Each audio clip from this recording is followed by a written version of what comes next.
रैणु की आंखों में उत्साह और जिज्ञासा की चमक थी। वो एक उभरती हुई पत्रकार थी जिसने अभी अभी अपने करियर की शुरुआत की थी।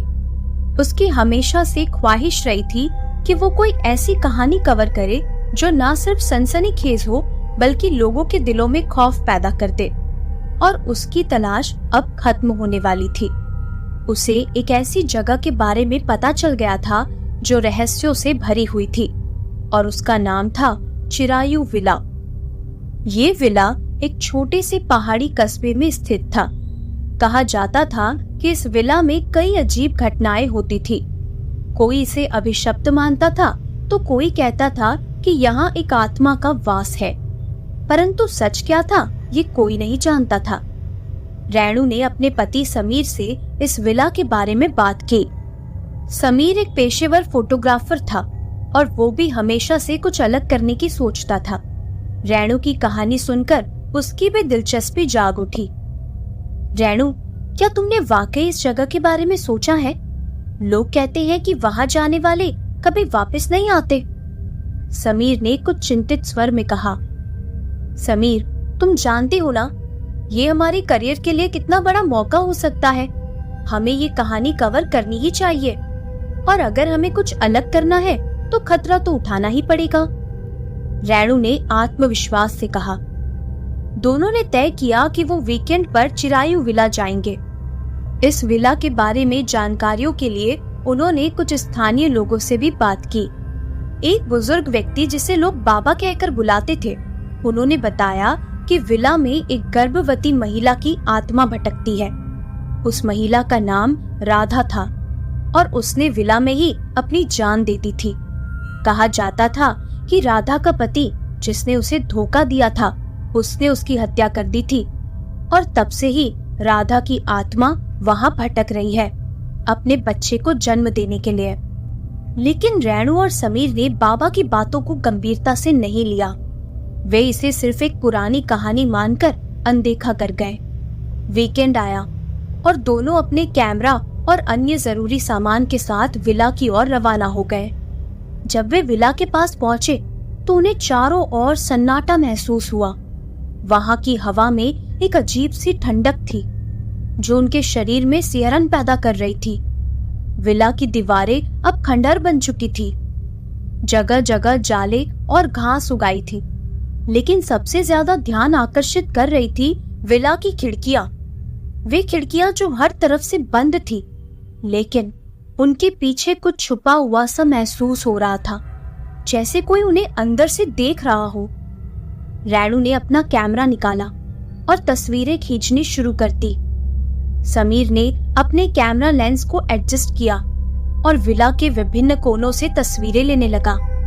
जैसे ही वो विला के मुख्य द्वार पर पहुंचे, उन्होंने देखा कि दरवाजा अपने आप धीरे धीरे खुल रहा था। दोनों ने एक दूसरे की ओर देखा। उनकी आंखों में एक ही सवाल था, क्या ये हवा का असर है या वाकई कुछ और? विला के अंदर का दृश्य और भी भयानक था। फर्श पर धूल की मोटी परत थी और दीवारों पर पुराने समय के चित्र लगे हुए थे जो अब धुंधले से हो चुके थे। चारों तरफ सिर्फ अंधेरा और सन्नाटा था। कभी कभी हवा की हल्की सी आवाज गूंज उठती थी जो और भी डरावना माहौल बना देती थी। जैसे ही वे एक बड़े से हॉल में पहुंचे, समीर ने देखा कि वहां एक पुरानी अलमारी पड़ी हुई है। उसकी उत्सुकता बढ़ी और उसने अलमारी के दरवाजे को खोला। अंदर कुछ पुरानी किताबें और दस्तावेज रखे हुए थे। रैणु ने उसमें से पुरानी डायरी को उठाया। ये डायरी धूल से भरी हुई थी और उसका कवर फटा हुआ था। जैसे ही उसने उसे खोलने की कोशिश की, एक ठंडी हवा का झोंका आया और पूरे हॉल में अचानक घना अंधेरा छा गया। रैणु के दिल की धड़कनें तेज हो गई। उसे ऐसा महसूस हुआ कि कोई उसके बहुत पास खड़ा है। उसने घबराते हुए समीर को पुकारा, लेकिन समीर भी उसकी तरह स्तब्ध था। उसने महसूस किया कि कमरे का तापमान अचानक गिर गया था। उसकी सांसें ठंडी हो गई थी और उसकी आंखों के सामने धुंधलापन छा गया था। समीर ने जल्दी से अपने फोन की फ्लैशलाइट ऑन की। जैसे ही रोशनी हुई, दोनों ने देखा कि कमरे के कोने में एक परछाई खड़ी थी। वो परछाई एक महिला की थी, जो सफेद साड़ी में लिपटी हुई थी। उसका चेहरा धुंधला था और उसकी आंखें भी लाल थी, जैसे वो क्रोध से भरी हो। रैणु ने डर के मारे चीखने की कोशिश की, लेकिन उसकी आवाज जैसे उसके गले में ही अटक गई हो। समीर ने धीरे धीरे फ्लैशलाइट उस परछाई की ओर बढ़ाई, लेकिन तभी वो परछाई अचानक गायब हो गई। उन दोनों के तो रोंगटे खड़े हो गए थे। वे समझ नहीं पा रहे थे कि जो उन्होंने अभी अभी देखा वो सच था या सिर्फ उनका भ्रम। रैणु, हमें यहां से तुरंत निकल जाना चाहिए, समीर ने कांपती हुई आवाज में कहा। लेकिन रैणु का जिज्ञासा भरा मन इसे नहीं मान रहा था। उसने अपने आप को संभाला और उस डायरी को फिर से खोलने की कोशिश की। डायरी के पहले पन्ने पर लिखा था, राधा की कहानी। रैणु ने समीर की ओर देखा और कहा, समीर, मुझे लगता है कि हमें इस डायरी को पढ़ना चाहिए। शायद यही वो सुराग है जिससे हमें इस विला के रहस्य का पता चल सके। समीर ने कुछ हिचकिचाते हुए कहा, लेकिन रैणु, अगर ये डायरी हमें किसी और मुसीबत में डाल देगी तो? जो होना है वो होगा, हमें इसे पढ़ना ही होगा, रैणु ने दृढ़ता से कहा और पहला पन्ना पलट दिया। डायरी के शब्द जैसे ही रैणु की आंखों के सामने आए, उसे ऐसा महसूस हुआ जैसे वो खुद राधा के समय में पहुंच गई हो। कमरे का माहौल और भी भारी हो गया था और उन्हें लग रहा था कि कोई उन्हें लगातार देख रहा है। रैणु ने धीरे धीरे डायरी के शब्दों को पढ़ना शुरू किया। पहले पन्ने पर लिखा था, ये मेरी आखिरी उम्मीद है। शायद ये डायरी पढ़ने वाला मेरी आत्मा की सच्चाई जान सके। मैं राधा हूँ, एक अनाथ लड़की जिसे इस घर के मालिक ने अपने बेटे के लिए पसंद किया था। मुझे उम्मीद थी कि मैं इस घर में खुश रहूंगी, लेकिन ये घर मेरे लिए मौत का पिंजरा बन गया और अब मैं इसी घर में कैद हूँ, अपने अजन्मे बच्चे के साथ। रैणु और समीर एक दूसरे को देखते रहे। डायरी के शब्दों ने उनके दिलों में एक अजीब सी बेचैनी पैदा कर दी थी। वो दोनों समझ गए थे कि ये सिर्फ एक साधारण कहानी नहीं थी, बल्कि एक दिल दहला देने वाला सच था। उन दोनों ने तय किया कि वो इस डायरी को पढ़कर ही रहेंगे, चाहे जो भी हो, क्योंकि अब ये सिर्फ एक पत्रकारिता की कहानी नहीं थी, बल्कि उनकी अपनी जिंदगी का सवाल भी बन चुकी थी और एक औरत के जीवन की दुख भरी दास्तान भी थी, जो बेचारी न जाने कब से यहाँ कैद थी। रैणु ने फिर से डायरी के अगले पन्ने की ओर हाथ बढ़ाया, लेकिन तभी उन्हें लगा कि कमरे की हवा और भी ठंडी हो गई है। अचानक से उन्हें किसी के रोने की आवाज सुनाई दी। वो आवाज किसी महिला की थी, जो बेहद दर्दनाक और करुणा से भरी हुई थी। वे दोनों भयभीत होकर इधर उधर देखने लगे, लेकिन उन्हें कुछ दिखाई नहीं दिया। समीर ने रैणु का हाथ पकड़ा और कहा, रैणु, हमें यहां से निकलना ही होगा। मुझे नहीं लगता कि ये जगह सुरक्षित है। रैणु ने भी इस बार समीर की बात मान ली। वे दोनों जल्दी जल्दी उस हॉल से बाहर निकले और विला के बाहर की ओर भागे, लेकिन जैसे ही वे दरवाजे के पास पहुंचे, दरवाजा अचानक से जोर से बंद हो गया। वो दोनों चौंक गए और दरवाजे को खोलने की कोशिश की, लेकिन दरवाजा तो अब खुलने का नाम ही नहीं ले रहा था।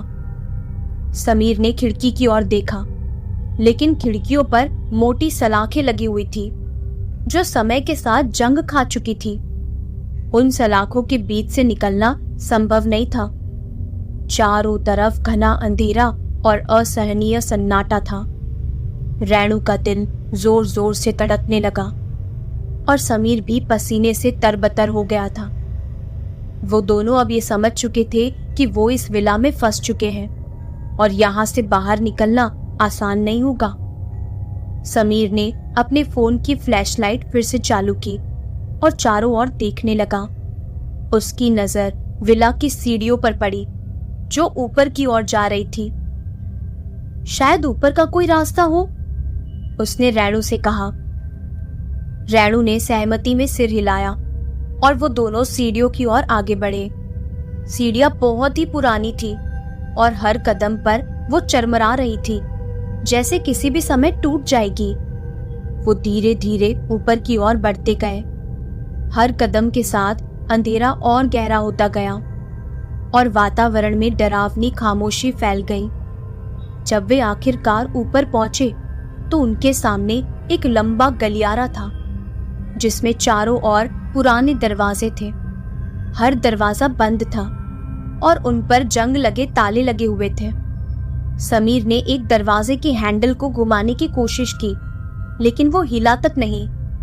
वे अब समझ चुके थे कि यहाँ से निकलने का कोई रास्ता नहीं था। रैणु ने डायरी को कसकर पकड़ा हुआ था। उसे अब समझ में आ रहा था कि इस विला में जो कुछ भी हो रहा था वो उसी डायरी से जुड़ा हुआ था। वो डायरी ही थी जो उन्हें उस विला में लाकर फंसा चुकी थी। उसने डायरी को फिर से खोला, लेकिन इस बार उसके पन्ने खुद ब खुद पलटने लगे। पन्ने बहुत तेजी से पलट रहे थे और अंत में डायरी का एक पन्ना अचानक रुक गया। उस पन्ने पर खून से लिखा हुआ था, तुम यहां से बच नहीं सकते। मुझे न्याय चाहिए और वो तुम ही दोगे, वरना मैं तुम दोनों को जान से मार डालूंगी। रैणु की आंखें तो फटी की फटी रह गई। समीर ने भी पन्ने पर नजर डाली और उसके चेहरे पर डर और घबराहट साफ झलक रही थी। वो कुछ कहने ही वाला था कि अचानक से एक जोरदार चीख फिर से पूरे विला में गूंज उठी। वो चीख इतनी भयानक थी कि दोनों के कानों में गूंजने लगी। समीर ने तुरंत रैणु का हाथ पकड़ा और उसे नीचे की ओर खींचा। वो दोनों वापस सीढ़ियों की ओर दौड़े, लेकिन जैसे ही उन्होंने पहला कदम रखा, सीढ़ियां अचानक टूटने लगी और उसकी वजह से वो दोनों संभल नहीं पाए और नीचे गिर पड़े। जब वे गिरकर नीचे पहुंचे तो उन्होंने देखा कि नीचे का हॉल अब बिल्कुल बदल चुका था। हॉल में अब चारों ओर काले कपड़े लिपटे हुए थे और बीच में एक पुरानी खटिया पड़ी थी जिस पर किसी की धुंधली परछाई बैठी थी। वो परछाई बिल्कुल स्थिर थी, जैसे किसी गहरी सोच में डूबी हो। रैणु और समीर ने धीरे धीरे अपनी चोटों को सहलाते हुए खटिया की ओर देखा। उन्होंने देखा कि वो परछाई एक महिला की थी जिसकी आंखों से लगातार आंसू बह रहे थे। उसके चेहरे पर गहरे घाव के निशान थे और उसका पूरा शरीर सफेद साड़ी में लिपटा हुआ था जो खून से सनी हुई थी। तुम कौन हो? रैणु ने कांपती हुई आवाज में पूछा। उस महिला की परछाई ने धीरे धीरे सिर उठाया और उसकी लाल आंखें रैणु और समीर की ओर घूरने लगी। उसकी आंखों में इतना दर्द और क्रोध था कि वो दोनों सिहर उठे। मैं राधा हूं, वो महिला धीमी और भयानक आवाज में बोली। मैं इस विला की कैदी हूं। मुझे मेरे ही पति ने इस खटिया पर बांधकर जिंदा जलाया था और मैं अपने अजन्मे बच्चे के साथ मर गई। अब मैं इंसाफ चाहती हूं। रैणु और समीर समझ गए थे कि वो एक बहुत ही खतरनाक स्थिति में फंस चुके हैं। ये आत्मा, ये भूतनी इंसाफ चाहती थी और वो लोग ये नहीं जानते थे कि उसे इंसाफ कैसे देना है। समीर ने धीरे से कहा, हमें यहाँ से भागना होगा रैणु। लेकिन राधा की आत्मा ने उनकी बात सुन ली। वो एकदम से खड़ी हो गई और अपने हाथों को फैलाते हुए जोर से चिल्लाई, तुम भाग नहीं सकते। अब तुम दोनों मेरे बंधन में हो और तुम्हें मेरी मदद करनी ही होगी। और फिर वो अचानक से हवा में उड़ने लगी और पूरे हॉल में तेज हवा चलने लगी। खिड़कियां जोर जोर से बजने लगी और हॉल के दरवाजे अपने आप बंद हो गए। समीर और रैणु ने देखा कि अब वो दोनों किसी भयानक जाल में फंस चुके थे। समीर ने हिम्मत जुटाकर कहा, राधा, हमें बताओ कि तुम क्या चाहती हो और हम तुम्हारी मदद कैसे कर सकते हैं। राधा की आत्मा ने अपनी उड़ान को रोका और धीरे धीरे जमीन पर उतर गई। उसकी आंखों में आंसू थे और उसने कांपते हुए कहा, मुझे न्याय चाहिए, मेरे पति को सजा मिलनी चाहिए। वो अभी भी जीवित है और उसे उस दर्द का अनुभव होना चाहिए जो मैंने सहा था। रेणु ने धीरे धीरे पूछा, लेकिन हम ये कैसे कर सकते हैं? वो कौन है और वो अब कहाँ है? राधा ने कुछ पल के लिए चुप्पी साध ली। फिर उसने कहा, वो अब एक बहुत बड़ा आदमी है, इस कस्बे का सबसे बड़ा व्यापारी रामेश्वर। उसे सब लोग भगवान के रूप में पूजते हैं, लेकिन वो एक राक्षस है। उसने मुझे जिंदा जलाया और मेरा बच्चा छीन लिया। रेणु और समीर ये सुनकर हैरान रह गए, क्योंकि वो दोनों भी ये बात जानते थे कि रामेश्वर को इस कस्बे में एक सम्मानित व्यक्ति माना जाता था। लोग उसे एक धर्मात्मा की तरह पूछते थे। लेकिन ये सच जानकर उनके पैरों तले जमीन खिसक गई। फिर राधा की आत्मा ने आगे कहा, तुम्हें उसे सजा दिलानी होगी। तुम पत्रकार हो, तुम सच को सबके सामने ला सकते हो। अगर तुम ये कर सके तो मैं इस संसार से मुक्त हो जाऊंगी। रेणु और समीर अब समझ गए थे कि उनके पास कोई और रास्ता नहीं था। वो जानते थे कि अगर उन्होंने राधा की मदद नहीं की तो वो दोनों भी इस विला से कभी बाहर नहीं निकल पाएंगे। उन्होंने एक दूसरे की ओर देखा और फिर राधा की आत्मा की ओर मुड़कर बोले, हम तुम्हारी मदद करेंगे, हम सच को सामने लाएंगे राधा। ये सुनकर राधा की आंखों में एक चमक सी आ गई और उसने धीरे धीरे अपना हाथ उठाकर उन्हें आशीर्वाद दिया। मैं तुम पर विश्वास करती हूँ। अगर तुम सफल हुए तो मैं इस जगह को छोड़ दूंगी, लेकिन अगर तुमने मुझे धोखा दिया तो तुम्हारा हश्र भी मुझ जैसा ही होगा और मैं तुम दोनों को भी जिंदा जला दूंगी। इतना कहकर राधा की आत्मा धीरे धीरे हवा में घुल गई और हॉल में एक बार फिर से सन्नाटा छा गया। समीर और रेणु ने गहरी सांस ली और समझ गए कि उनका काम अब बहुत कठिन और भयानक था, लेकिन अब बात उनकी जान पर बनाई थी। वो धीरे धीरे वापस मुख्य द्वार की ओर बढ़े और इस बार दरवाजा बिना किसी रुकावट के खुल गया। वे विला से बाहर निकले और तेजी से अपनी गाड़ी की ओर बढ़े।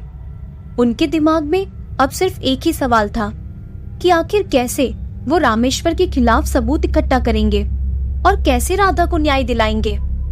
अंधेरी रात के बीच वे अपनी गाड़ी में बैठे और कस्बे की ओर रवाना हो गए। उनकी गाड़ी के पीछे दूर चिरायु विला अपनी काली परछाई के साथ खड़ा था, जैसे अब वो किसी और के आने का इंतजार कर रहा हो। रेणु और समीर उस रात विला से निकलने के बाद सीधे अपने घर लौट आए। उनके दिमाग में राधा की बातें गूंज रही थी और एक अजीब सा बोझ महसूस हो रहा था। रामेश्वर के बारे में सच्चाई जानकर उन्हें बड़ा धक्का लगा था। वे समझ चुके थे कि ये मामला सिर्फ एक साधारण कहानी से भी कई ज्यादा खतरनाक था। रेणु ने घर पहुंचकर तुरंत लैपटॉप खोला और रामेश्वर के बारे में जानकारी इकट्ठा करने लगी। रामेश्वर एक अमीर और प्रतिष्ठित व्यक्ति था जिसने अपनी मेहनत से व्यापार की दुनिया में नाम कमाया था। उसके कई बड़े बिजनेसेस थे और वो कस्बे में एक दानी व्यक्ति के रूप में भी जाना जाता था। उसने कई मंदिर बनवाए, गरीबों की मदद की और समाज में उसकी एक छवि भगवान जैसी बन गई थी। लेकिन इस छवि के पीछे का सच जो राधा की आत्मा ने बताया था, वो दिल दहला देने वाला था।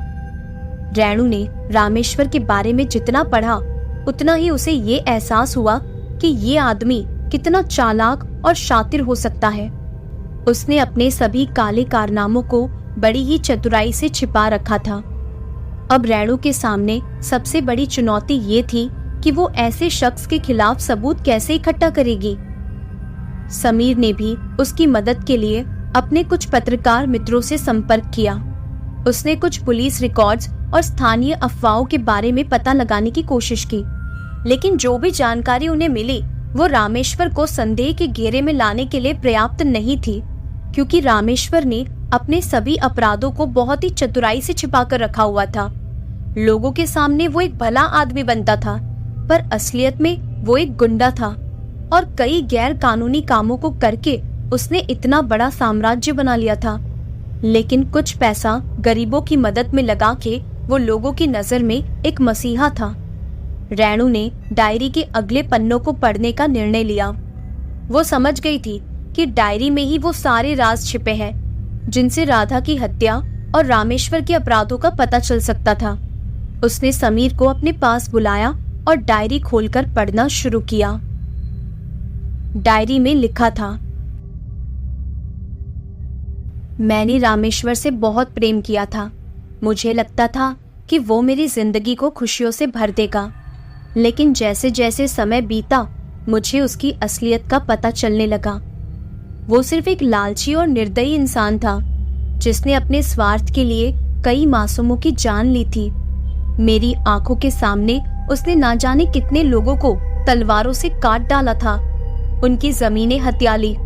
मैं ये सब देखकर अंदर तक दहल चुकी थी। जिस इंसान को लोग भगवान का दर्जा दे रहे थे, जिस इंसान से मैंने इतना प्रेम किया, वो एक निर्दयी राक्षस था जिसे सिर्फ पैसों का लालच था, जो अपने साम्राज्य को और आगे बढ़ाना चाहता था। रैणु और समीर दोनों डायरी को ध्यान से पढ़ते रहे। डायरी में आगे लिखा था, जब मैंने उससे इसका विरोध किया तो उसने मुझे बहुत मारा, मुझे धमकाया और कहा कि अगर मैंने उसकी सच्चाई किसी को भी बताई तो वो मुझे और मेरे बच्चे को खत्म कर देगा। डायरी के इन शब्दों ने रैणु और समीर के रोंगटे खड़े कर दिए। रामेश्वर की असलियत अब धीरे धीरे सामने आ रही थी। उसने ना सिर्फ राधा को धोखा दिया था, बल्कि उसे शारीरिक और मानसिक रूप से प्रताड़ित भी किया था, और वो भी तब जब वो बेचारी गर्भवती थी। राधा ने डायरी में आगे लिखा था कि मैंने फिर भी हार नहीं मानी। मैंने उसके अत्याचारों को रोकने की पूरी कोशिश की। मुझे लगा कि शायद वो अपने होने वाले बच्चे के बारे में सोचकर ही मेरी बात मान जाए और अपने ये गलत काम छोड़ दे, लेकिन वो राक्षस तो और भी ज्यादा निर्दयी हो गया। लेकिन मैंने ठान लिया था कि अब मैं और चुप नहीं रहूंगी और सबके सामने जाकर रामेश्वर की काली करतूतों का भांडा फोड़ दूंगी। लेकिन इससे पहले कि मैं किसी को कुछ बोल पाती, उस पापी की सच्चाई सबके सामने ला पाती, उससे पहले ही उसने मुझे बांधकर जिंदा जला दिया। मैं चीखती रही, रोती रही, लेकिन उसने मेरी कोई मदद नहीं की। उसने अपने गुनाह को छुपाने के लिए मुझे मार डाला ताकि उसका राज कभी बाहर न आए। उसने एक बार भी मेरे बच्चे के बारे में तक नहीं सोचा। ये पढ़कर रैणु और समीर के दिलों में एक अजीब सा डर और गुस्सा भर गया। उन्हें अब पूरा यकीन हो गया था कि रामेश्वर ही राधा के मरने का कारण था और वो अपने अपराधों के लिए पूरी तरह से जिम्मेदार था। लेकिन सवाल ये था कि वो इसे साबित कैसे करेंगे। रैणु ने समीर से कहा, समीर, हमें रामेश्वर के खिलाफ कुछ ठोस सबूत चाहिए। सिर्फ डायरी के आधार पर हम उसे अदालत में नहीं लेकर जा सकते। हमें उसकी असलियत को सबके सामने लाने के लिए कुछ और ठोस प्रमाण चाहिए होंगे। समीर ने सहमति में सिर हिलाया। शायद हमें राधा की हत्या के समय के गवाहों को ढूंढना चाहिए। कोई ना कोई तो होगा ना जिसने कुछ देखा या सुना होगा। फिर दोनों ने तय किया कि वो रामेश्वर के अतीत की तहकीकात करेंगे और उस समय के गवाहों को खोजने की कोशिश करेंगे। रैणु ने अपने अखबार के संपादक से संपर्क किया और उनसे इस कहानी पर काम करने की इजाजत मांगी। संपादक ने उसे हरी झंडी दे दी, लेकिन साथ ही उसे सतर्क रहने की भी सलाह दी, क्योंकि ये मामला बेहद संवेदनशील और खतरनाक हो सकता था। रैणु और समीर ने अगले कुछ दिनों तक कड़ी मेहनत की। उन्होंने कस्बे के पुराने लोगों से बात की, पुलिस रिकॉर्ड खंगाले और राधा के परिवार के बचे हुए सदस्यों से भी संपर्क किया, लेकिन उन्हें ज्यादा जानकारी नहीं मिल सकी। कुछ लोग थे जो कहीं न कहीं रामेश्वर की सच्चाई जानते थे, क्योंकि उन्होंने रामेश्वर की वजह से अपने कई अपनों को खोया था। और रामेश्वर ने उनकी भी जमीनें छीनकर उनके साथ बहुत गलत किया था। लेकिन रामेश्वर के खौफ के कारण वो लोग कुछ भी कहने से कतराते थे। एक दिन रैणु को एक पुरानी महिला का पता चला जो रामेश्वर के घर में काम किया करती थी। उसका नाम लीला था। रैणु और समीर ने उससे मिलने का निश्चय किया। वे दोनों लीला के घर पहुंचे, जो कस्बे के बाहरी इलाके में एक छोटे से मकान में रहती थी। लीला एक बूढ़ी झुर्रियों से भरी हुई महिला थी, जिसकी आंखों में जीवन भर का अनुभव और दर्द झलकता था। उसने अपने समय के बारे में बताया जब वो रामेश्वर के घर में काम करती थी। उसने बताया कि वो राधा के लिए काम करती थी और राधा उसे अपनी बहन की तरह मानती थी। लीला की आंखों में आंसू आ गए जब उसने कहा, राधा बहुत ही प्यारी और मासूम लड़की थी। वो हमेशा दूसरों की मदद करने के लिए तैयार रहती थी, लेकिन रामेश्वर ने उसके साथ जो किया वो किसी को भी बर्दाश्त नहीं हो सकता। फिर रैणु ने लीला से सीधे सवाल पूछा, क्या आपने उस दिन कुछ देखा था जब राधा की मौत हुई? लीला ने कांपते हुए कहा, हाँ, मैंने देखा था। मैं उस दिन विला में ही थी। राधा मुझसे मिलना चाहती थी, लेकिन रामेश्वर ने मुझे बाहर निकाल दिया। जब मैं बाहर जा रही थी तो मैंने राधा की चीखें सुनी। वो मदद के लिए पुकार रही थी, लेकिन मैं कुछ नहीं कर सकी। रामेश्वर ने दरवाजा बंद कर दिया था और मैंने देखा कि विला के अंदर से धुआं उठ रहा था। मैं बहुत डर गई थी और भागकर वहां से निकल आई। अगले दिन खबर आई कि रामेश्वर के घर में कल रात एक भयानक हादसा हो गया और उनकी पत्नी राधा उस हादसे में जलकर मर गई। और क्योंकि रामेश्वर बहुत बड़ा आदमी है, इसीलिए इस पर ज्यादा जांच पड़ताल भी नहीं की गई और इसे महज एक हादसे का नाम देकर बेचारी राधा का केस वही बंद कर दिया गया। फिर समीर ने लीला से पूछा, क्या आप ये सब गवाही के रूप में देने के लिए तैयार होंगी? लीला ने सहमति जताते हुए कहा, मैं तो बहुत बूढ़ी हो चुकी हूँ और अब मेरे पास दिन ही कितने बचे हैं। राधा जैसी प्यारी और मासूम बच्ची के साथ जो हुआ वो बहुत दर्दनाक था। वो बेचारी अपने होने वाले बच्चे के लिए कितनी खुश थी। अगर मेरी गवाही से राधा को न्याय मिल सकता है तो मैं ये करने के लिए तैयार हूँ। रैणु और समीर को अब एक महत्वपूर्ण गवाह मिल चुका था, लेकिन ये काफी नहीं था। उन्हें और सबूतों की जरूरत थी। वो समझ गए थे कि रामेश्वर को कानून के सामने लाने के लिए उन्हें उसके खिलाफ ठोस दस्तावेजी सबूत भी चाहिए। रैणु ने लीला से और जानकारी प्राप्त की। उसने बताया कि रामेश्वर के पास एक निजी तिजोरी थी, जिसमें वो अपने सारे दस्तावेज और राज छुपा कर रखता था। वो तिजोरी उसके घर के तहखाने में थी, जिसे बहुत कम लोग जानते थे। रैणु और समीर ने यह तय किया कि वो रामेश्वर के घर में घुसकर उस तिजोरी तक पहुंचने की कोशिश करेंगे। ये बेहद जोखिम भरा था, लेकिन राधा की आत्मा को न्याय दिलाने के लिए वो कोई भी खतरा उठाने के लिए तैयार थे। उस रात रैणु और समीर ने रामेश्वर के घर में घुसने की योजना बनाई। ये रामेश्वर का दूसरा घर था। पहले वो राधा के साथ चिरायु विला में रहा करता था, पर राधा की मौत के बाद वो इस घर में रहने लगा था और लीला ने रामेश्वर का ये घर भी अच्छे से देखा हुआ था, क्योंकि इस घर में काफी कम लोग ही आया करते थे। रामेश्वर, राधा, लीला और रामेश्वर के कुछ खास आदमी। और लीला ने उन्हें बताया था कि रामेश्वर के इसी घर में वो तिजोरी थी। अब रैणु और समीर जानते थे कि रामेश्वर के घर में कड़ी सुरक्षा थी, लेकिन वो किसी भी तरह से उस तिजोरी तक पहुंचना चाहते थे।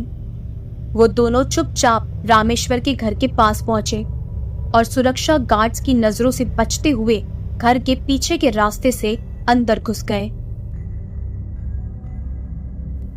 घर के अंदर घुसते ही उन्हें एक अजीब सी गंध महसूस हुई, जैसे वहां कुछ सड़ा गला सा पड़ा हो। घर के हर कोने में अंधेरा छाया हुआ था और हवा में एक खौफनाक सन्नाटा फैला हुआ था। वो दोनों चुपचाप कदम रखते हुए तहखाने की ओर बढ़ने लगे। रामेश्वर का घर बड़ा और आलीशान था, लेकिन उसे अंदर से देखकर ये महसूस हो रहा था कि इस घर में एक भयानक रहस्य छुपा हुआ है। दीवारों पर लगे भारी भरकम पर्दे, पुरानी पेंटिंग्स और एंटिक फर्नीचर सब कुछ एक अलग ही कहानी बयान कर रहे थे। तहखाने का दरवाजा एक पुराने ढंग से बना हुआ था, जो एक छिपी हुई जगह पर था।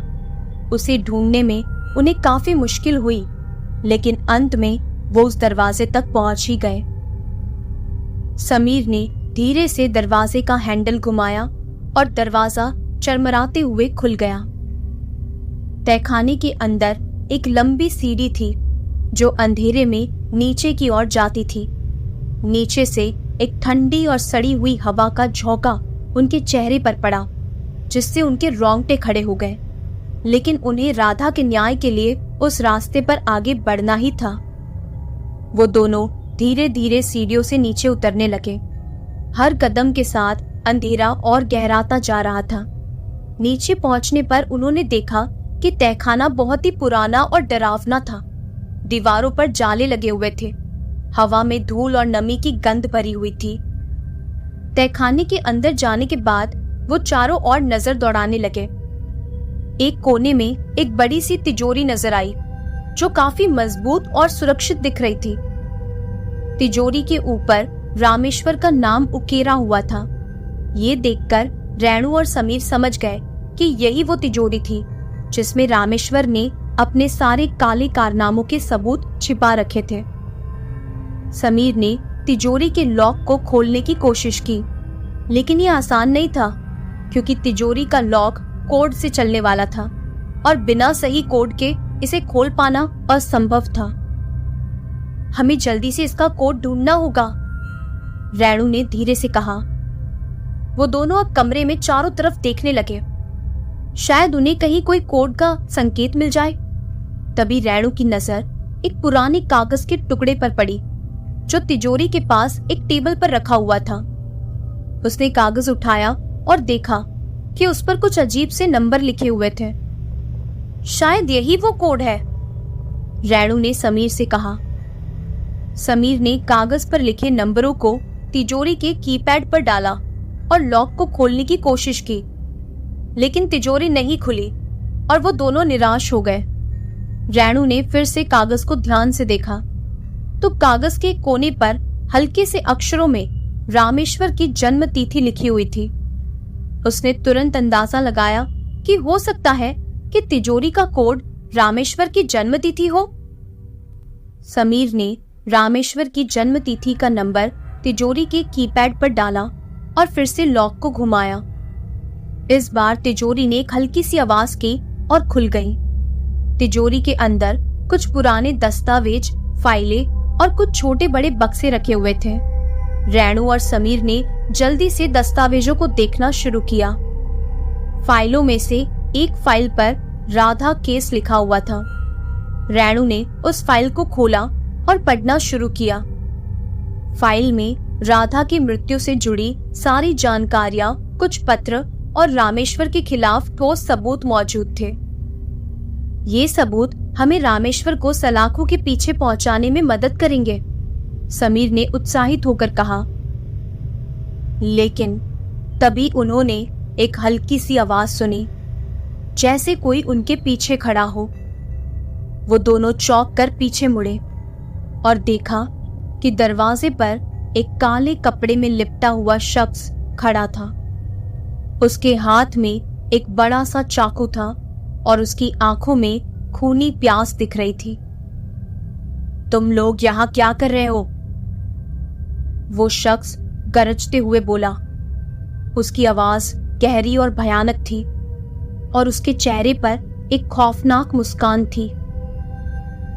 समीर और रेणु डर के मारे पीछे हटने लगे। वो शख्स धीरे धीरे उनकी ओर बढ़ रहा था। रेणु ने जल्दी से फाइल को अपने बैग में डाल लिया और समीर से फुसफुसाते हुए कहा, हमें यहां से निकलना होगा तुरंत। समीर ने सहमति में सिर हिलाया और दरवाजे की ओर भागने लगा। लेकिन वो शख्स अब उनके बिल्कुल करीब आ चुका था। उसने चाकू को रैणु की ओर लपकाया, लेकिन समीर ने उसे धक्का देकर दूर कर दिया। दोनों जल्दी से तहखाने से बाहर की ओर भागे। वो शख्स उनके पीछे दौड़ता रहा, लेकिन किसी तरह वो दोनों बाहर निकलने में कामयाब हो गए। बाहर निकलते ही उन्होंने रामेश्वर के घर से जितना जल्दी हो सके दूर भागने की कोशिश की। उनके दिलों की धड़कनें तेज हो गई थी और उनके दिमाग में बस एक ही बात थी, किसी भी हालत में वो फाइल को बचाकर रखेंगे और रामेश्वर को सजा दिलाएंगे। रैणु और समीर जैसे ही रामेश्वर के घर से बाहर निकले, उन्हें एहसास हुआ कि उनका पीछा किया जा रहा है। वो दोनों गहरी सांस लेते हुए तेजी से दौड़ रहे थे। उनके दिमाग में बस एक ही बात चल रही थी, किसी भी तरह से इन दस्तावेजों को सुरक्षित रखना और रामेश्वर के खिलाफ सच्चाई उजागर करना। समीर ने एक पल के लिए पीछे मुड़कर देखा। वो शख्स जिसने उन पर हमला किया था, वो अब भी उनका पीछा कर रहा था। उसकी आंखों में खून उतर आया था और वो तेजी से उनकी ओर बढ़ रहा था। रैणु, हमें जल्दी से कहीं छुपना होगा, समीर ने घबराते हुए कहा। वो हमें पकड़ नहीं सकता, हमें बस पुलिस तक पहुंचना है, रैणु ने जवाब दिया, लेकिन उसके चेहरे पर भी चिंता साफ नजर आ रही थी। वो दोनों कस्बे की संकरी गलियों में मुड़ते मुड़ते भागते रहे।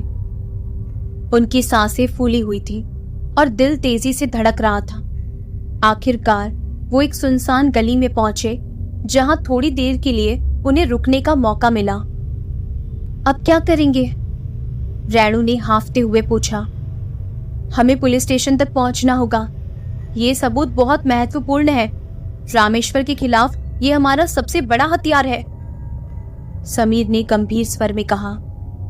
लेकिन जैसे ही वो आगे बढ़ने लगे, उन्होंने देखा कि गली के दोनों छोर पर कुछ संदिग्ध लोग खड़े थे। वो लोग धीरे धीरे उनकी ओर बढ़ने लगे। रैणु और समीर फंस चुके थे। उन संदिग्ध लोगों के चेहरे पर खौफनाक मुस्कान थी और उनकी नजरें दस्तावेजों पर टिकी हुई थी। अब तुम कहीं नहीं जा सकते, उनमें से एक ने कहा। उसकी आवाज में ठंडक थी, जैसे वो अपनी जीत के लिए पहले से ही आश्वस्त हो। समीर और रैणु के पास अब कोई विकल्प नहीं बचा था। वो दोनों एक दूसरे को देखकर समझ गए कि उन्हें अपनी आखिरी कोशिश करनी ही होगी। रैणु ने फाइल को मजबूती से पकड़ा और समीर की ओर देखा। तुम फाइल लेकर भागो, मैं इन्हें रोकने की कोशिश करता हूं, समीर ने कहा। उसकी आवाज में दृढ़ता थी, लेकिन रैणु ने इनकार कर दिया। हम साथ आए हैं और साथ ही जाएंगे, रैणु ने उसकी बात काटते हुए कहा। लेकिन उन लोगों ने उन्हें घेर लिया था। वे धीरे धीरे करीब आ रहे थे और उनके हाथों में हथियार चमक रहे थे। रैणु और समीर ने पीछे हटना शुरू किया, लेकिन अब उनके पास ज्यादा जगह नहीं बची थी। फाइल हमें दे दो और हम तुम्हें जाने देंगे, उन लोगों में से एक ने कहा। कभी नहीं, रैणु ने दृढ़ता से जवाब दिया। अचानक उन लोगों में से एक ने समीर पर हमला कर दिया। समीर ने उसकी पकड़ से बचने की कोशिश की, लेकिन एक और आदमी ने पीछे से आकर उसे जकड़ लिया। रैणु चिल्लाई, लेकिन उसे भी पकड़ लिया गया। उनके पास से फाइल छीनने का प्रयास किया गया, लेकिन रैणु ने उसे कसकर पकड़े रखा। समीर ने अपने सारे दम से उन्हें रोकने की कोशिश की, लेकिन वो संख्या में बहुत ज्यादा थे और अच्छी तरह से ट्रेंड दिख रहे थे। अंत में उन लोगों ने फाइल छीन ली और रैणु और समीर को एक गाड़ी में धकेल दिया। जब रैणु और समीर की आंखें खुली, वो एक अंधेरे कमरे में बंद थे। उनका शरीर बंधा हुआ था और उनके चारों ओर अंधेरा पसरा हुआ था।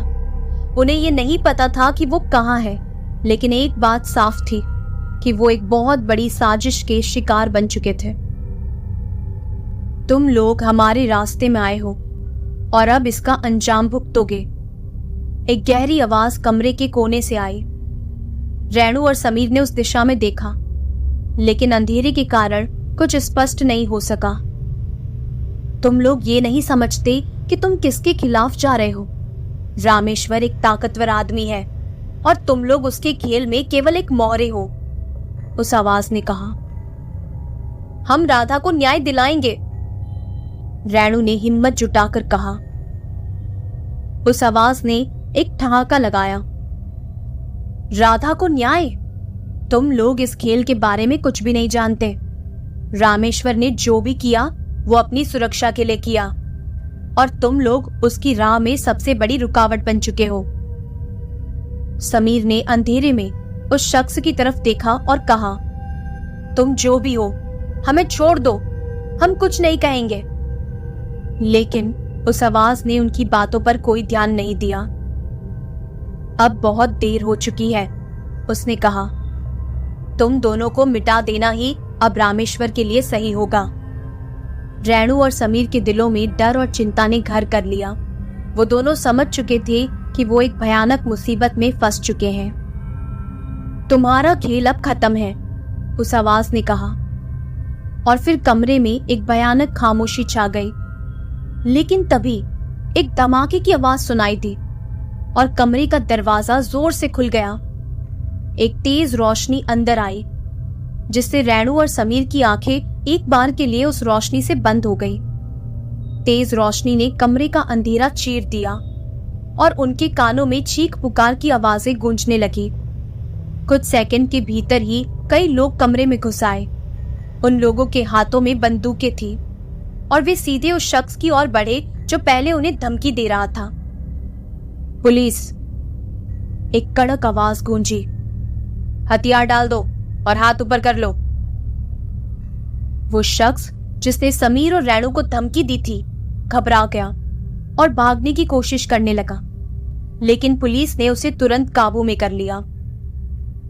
कमरे में आए पुलिस वालों ने बाकी के गुंडों को भी पकड़ लिया। उनमें से कोई भी भागने में सफल नहीं हो पाया। रेणु और समीर अब भी उस भयानक अनुभव से उबर नहीं पाए थे, लेकिन उनके दिलों में थोड़ी राहत महसूस हुई। उन्हें बचा लिया गया था।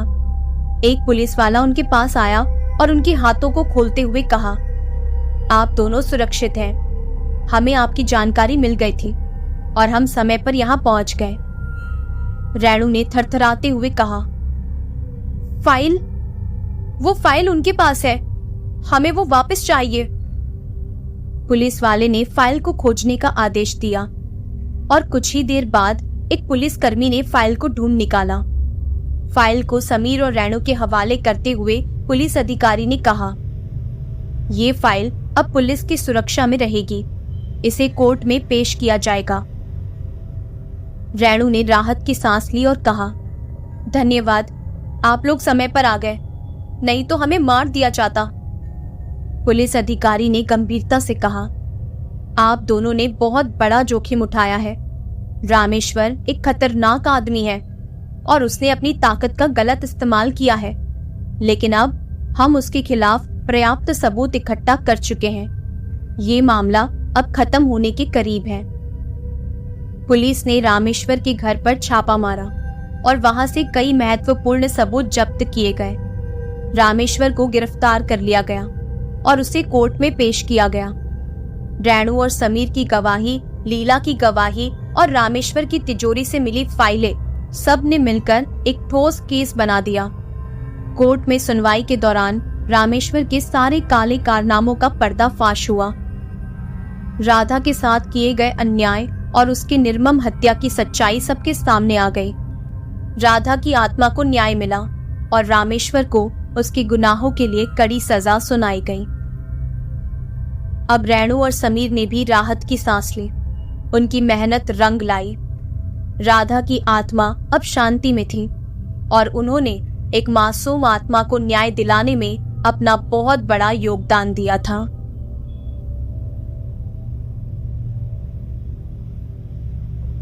तो आपको मेरी ये कहानी कैसी लगी कमेंट करके जरूर बताइएगा। अगर आपको कहानी पसंद आई है तो वीडियो को लाइक और चैनल को सब्सक्राइब जरूर कीजिएगा। डिस्क्रिप्शन में दी गई मेरी इंस्टा आईडी को फॉलो करके आप अपनी स्टोरीज मुझे वहां पर शेयर कर सकते हैं।